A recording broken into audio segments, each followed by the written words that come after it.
Fox 2 presents Hancock and Kelley. Good Sunday morning. Welcome to Hancock and Kelley on Fox 2, where we take on the top issues of the week. On the right is John Hancock. Good morning. On the left, Megan Huff in for Michael Kelley. Good morning. Hi, Megan. I'm Andy Banker. On the agenda, demonstrators flood the Missouri Capitol as Republicans press ahead with their plan to eliminate a Democrat seat in Congress. A new Missouri Attorney General sworn in. What does that mean for the St. Louis City Sheriff and the St. Louis County Executive? Will politicians walk the walk after talking the talk in the wake of the horrifying murder of political influencer conservative Charlie Kirk? And our quote of the week is from a Missouri senator's new effort to inscribe or put in place of prominence the national motto, "In God We Trust," on all federal buildings. We also talk about the woman accused of stealing a home run ball from a kid at a Phillies game, if time permits here, and a letter to sex trafficker Jeffrey Epstein that President Trump said did not exist. It does. It turned up in the latest Epstein documents release. But we begin at the Missouri Capitol, where Republican state lawmakers pushed through a new mid-decade congressional map designed to eliminate one more Democrat seat in Congress. The head of the Missouri Democratic Party says this will not be the end of it. People want this legislature and elected officials to address economic issues and cost, and redistricting is at the very bottom of the list. The legislature's not going to finally determine this. Courts are going to look at it because there are serious legal questions. Ultimately, the citizens are going to decide this.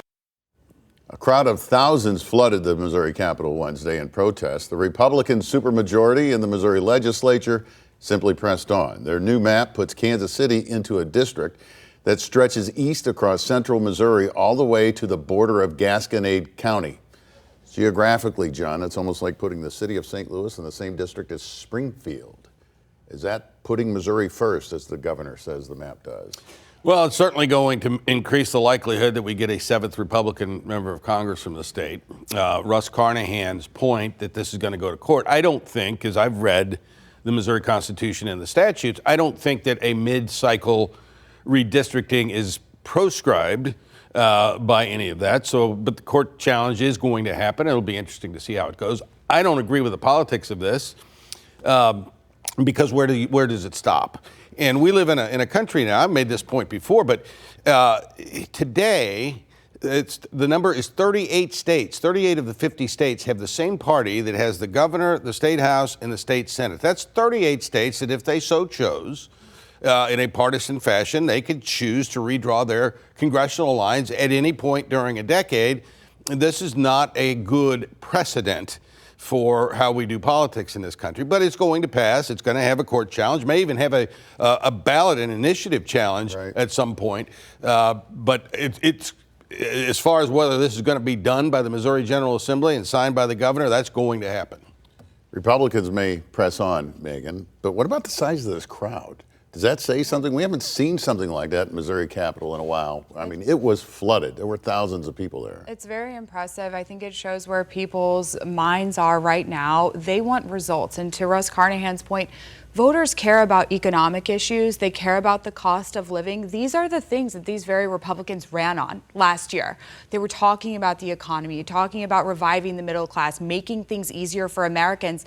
How on earth does this accomplish that? And to John's point, it's a terrible precedent. It can go across the country. It's going to happen probably now in Democratic states as well. And so when you start down this path, you open up a can of worms. But most importantly, I think the voters will remember this and they're going to hold people accountable. They want their issues addressed. They want work done on their behalf, not on political self-serving interests for politicians. So, I mean, this is coming from the White House, okay? Right. I mean, it's clearly coming from the White House.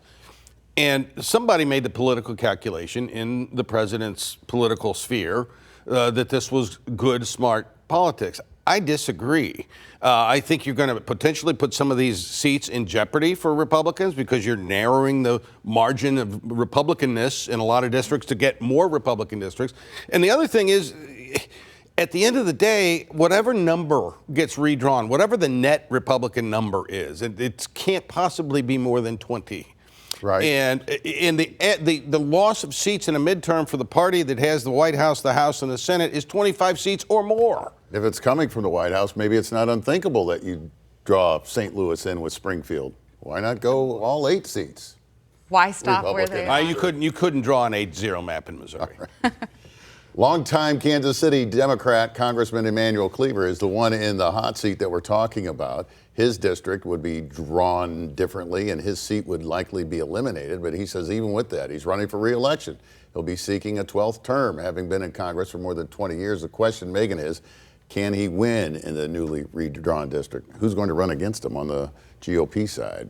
Oh, I'm sure they will find somebody, and I'm sure they already have someone in mind as they've drafted this map. I think it's noble and symbolic that he runs, and I think that it proves a point that, you really shouldn't back down from these types of fights. Unfortunately, will he win in this new map? It seems very unlikely, but I guess strange things have happened.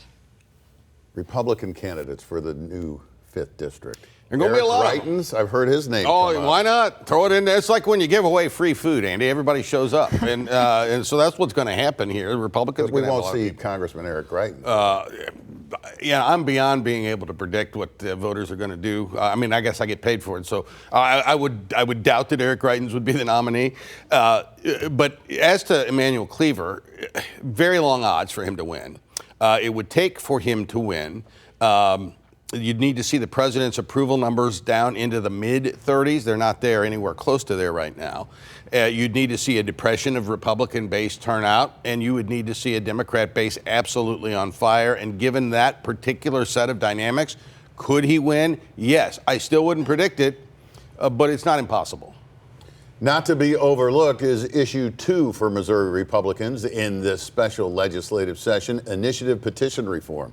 The initiative petition process is where voters collect signatures to put issues on the Missouri ballot. Last election, you see the signatures being delivered for a state constitutional amendment to reinstate abortion rights. That happened after a majority voted yes on the measure. This new measure under consideration now would require both a simple majority statewide and a majority in all 8 of the newly drawn congressional districts for passage. That would mean as few as 5% of voters, maybe, Megan, could defeat any measure. Is that the right thing to do? Of course it's not the right thing to do. Voters in Missouri have shown time and time again that they appreciate the initiative petition process. They use it to guide our government, to let politicians know when they're not on the right track, when they're not meeting their needs, when they're not addressing the issues that are important to them. And what's most disturbing about this is that now the politicians have said, well, these rules apply to you, the regular everyday voter, not to us. And so in the legislature, they can put their constitutional amendments up and not have to meet the same threshold. But the things everyday folks care about, the initiative petitions we want to sign, we want to support, and that we want to promote, we have a different set of standards now. Is it too easy to change the Missouri Constitution for voters to do it, John? Yes. And is this the right way to fix it? No. Megan has a point. I mean, if the principal argument is you ought to have a higher standard to amend a constitution, I agree with that. But this bill does, in fact, say the referenda that come out of the legislature only have to get 50% plus 1. So that principled argument is diminished in somewhat. This isn't the way I would do it. I do think constitutional amendments ought to have a higher standard. The reality in Missouri today is wealthy interests come in and pay millions of dollars. They get something on the ballot. There's no money on the other side, and they pass it. So should that meet a higher threshold? I think the answer is yes. I wouldn't have done it this way. I would have required maybe a 57% vote. It takes a super effort to amend the U.S. Constitution, 3/4 of the states. Right. Something like that is entirely appropriate in Missouri. Missouri officially has a new attorney general for the first time ever. It's a woman, Republican Catherine Hanaway. In an exclusive interview with Fox 2, she said she was moving forward with the case brought by her predecessor, Andrew Bailey, to oust embattled St. Louis City Sheriff Alfred Montgomery from office. Oh, absolutely. That's a righteous case. General Bailey did a phenomenal job of rooting out public corruption, and I'm going to continue down that path. Since the announcement, the good news is that General Bailey has been fantastic about the transition. The team in the Attorney General's office has been fantastic. Hanaway was sworn into office in the past week. She says she will pursue the criminal case against Democrat St. Louis County Executive Sam Page as well. He's charged with felony stealing for allegedly using taxpayer dollars for campaign mailers to defeat Proposition B. John? Yeah, I'm not surprised by any of this. I think Catherine's going to be a very effective Attorney General in Missouri. She certainly brings a set of qualifications, unlike anybody else that I can remember, into that office. And she's going to be law and order. She's going to be tough. Supports the use of National Guard to fight crime in big cities, maybe in St. Louis. She did say that. And so I think, her performance is not going to be that dissimilar from her immediate predecessors. You think Sam Page cuts a deal? Oh, I have no idea. I would not begin to predict, what path he will take. One thing I want to say about Catherine Hanway that I thought was interesting is that she did make a point to say that she really wants to start focusing on issues that affect Missourians, the people of Missouri, versus what we've seen with some of the more political cases that previous attorneys general have taken on. And so I think that's a breath of fresh air, especially as we see these attacks on the citizenry and on our ability to kind of steer our own government, to know that we will have an attorney general who's really looking out for everyday people and the issues that really do impact everyday Missourians is refreshing. Just ahead on Hancock and Kelley, the Epstein letter. Yes, it does exist. And we have much to talk about regarding the horrendous public assassination of a force in the conservative movement, Charlie Kirk. To hear more, listen to the podcast. Just search for Hancock and Kelley. Much of America is still reeling from the appalling assassination of conservative influencer Charlie Kirk. He was murdered in front of a crowd of thousands, shot in the neck, while he was doing what he was known for, having college students challenge him on issues, trying to prove them wrong and maybe even win them over. I spoke with someone who's gotten to know Kirk in recent years, Illinois Republican Darren Bailey, who ran for governor in 2022 and is expected to formally announce sometime this week that he is running again at 26. What does it tell you about the tenor of this nation, of our politics right now, that a man can just get shot and killed doing what he was doing today? Well, he was fearless, yet he was harmless. That's probably the biggest thing that breaks my heart, is to see something like this happen to such an innocent person, and the hatred that exists, the divisiveness that exists in this nation, and we've got our work cut out for us. Kirk leaves behind a wife and 2 young children, Megan, in the hours just after the shooting. We had Bailey's opponent, Democrat Illinois Governor J.B. Pritzker, blaming things like this on rhetoric from President Trump. And then you have the president kind of doing the reverse, blaming it all on leftist lunatics, apparently overlooking the violence that has come the way of Democrats as well. Where do we go? Well, political violence is abhorrent, no matter who it's directed at, no matter who perpetrates it. It should have no place in our country. It's deeply disturbing to see this trend continue. It feels it's getting worse, and it's really permeated all levels of government. We had a state legislator in Minnesota her husband killed in her home as well, not that long ago.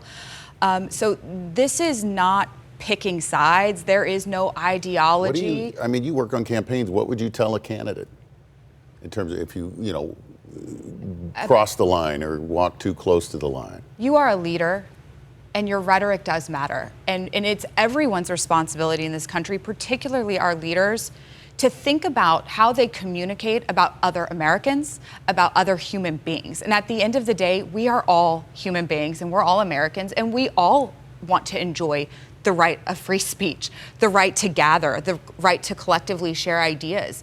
And if we are in a place now where people think they can be killed for doing these things, what kind of leaders are we going to have? And what kind of leaders can we expect if we don't hold them accountable for where we are right now and ask them to do better on our behalf? Isn't some of this on us? We talk about the rhetoric and the candidates for office pushing our buttons, but we're letting them push the buttons. We're showing them which buttons to actually be pushed that work. A lot of people like to have angst over politics, and they tune in to get that. And political violence is nothing new in this country. 160 years ago, Abraham Lincoln was assassinated, and there have been political violence ever since. The 1960s were a period of intense political violence in this country. Everything from Kent State to the 4 assassinations that took place. My concern here is that everybody ought to denounce what happened to Charlie Kirk. Doesn't matter his politics, doesn't matter your politics. That is a tragedy, and it's an abomination, to Megan's point. And that should be universal. And the fact that it hasn't been universal at this point is disturbing to me. The other thing that's disturbing to me is that we've got a lot of sick people out there. Yeah. And this thing, social media, millions of people saw that assassination occur. They saw what happened when the bullet hit the guy, and then your algorithm feeds you more of it. The woman on the subway in North Carolina. And as we become desensitized to this kind of violence, you couple that with the fact that there are crazy people out there. I fear and am concerned genuinely that we're going to see more of this, and I hope and pray we don't. President Trump is suing the Wall Street Journal over a new report that highlighted a letter he allegedly sent to sex trafficker Jeffrey Epstein for Epstein's 50th birthday. The birthday was more than 20 years ago. But a lawsuit that the president filed claims the letter was non-existent. Well, here's the letter. It does exist. It was among the latest batch of Epstein files to be released by the House Oversight Committee. Epstein has since died by suicide in jail. The note features an outline of a woman's figure. It mentions a wonderful secret that Mr. Trump and Epstein shared, with Mr. Trump's signature at the bottom. But he denies writing, sending, or signing any such letter. Megan, does this matter? It should matter. In light of recent events, it feels very silly that we're having an argument with the president over this kind of thing. Obviously, his relationship with Mr. Epstein is a serious concern for a lot of Americans. I think we've seen that on the right and the left. He clearly didn't tell the truth. He's clearly not a person who can admit when he hasn't told the truth, and he can't really own up to the things he has done or said. I don't see that changing anytime. I think what's very disturbing is that I saw a montage of Republican elected officials who were saying, well, I don't know if that's real, and I don't think that's his signature, and how can we be sure? It's like, we can't even agree on what day it is anymore. And to John's point about political violence, that lack of acknowledging fact and being on the same planet has really created a very toxic culture for us in this country. John, what about the letter? Well, he signed it. He sent it. And he sent it in 2003 when he was a Democrat. And I hardly think that somebody in 2003 was going to plant a letter in Jeffrey Epstein's birthday book to get Donald Trump 22 years later. So, and here's my real concern here. Jeffrey Epstein was a scumbag who ruined the lives of hundreds of young girls and women. Hundreds. He had a jet set of friends that were very prominent people. And the way Donald Trump should have handled this, if true, is he should have said, yeah, Jeffrey and I were friends for a long time. We did have a falling out. I had no idea that he was involved in sex trafficking.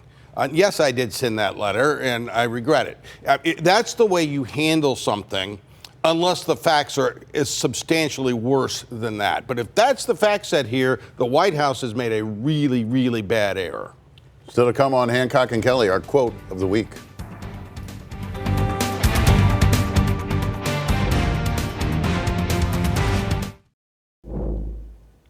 Time now for our quote of the week. It's from Republican U.S. Senator Josh Hawley of Missouri. He has introduced the In God We Trust Act. It calls for those words, which Hawley calls our national motto, to be inscribed on every federal building or otherwise be displayed in a place of prominence. Here's the senator's quote. As the United States prepares to celebrate its 250th birthday, this bill would restore faith to its rightful place in the halls of government. Happy 250th birthday, John. Well, it is our national motto, and I certainly don't have a problem having it affixed to federal buildings. And I think In God We Trust is something that the vast majority of Americans agree on. Does it merit congressional action? Why would anyone be against that?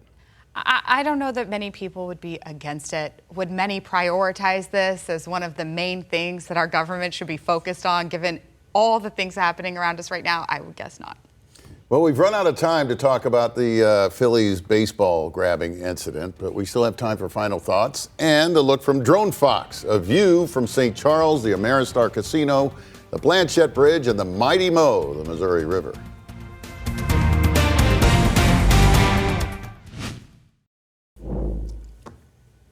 Final thoughts, Megan.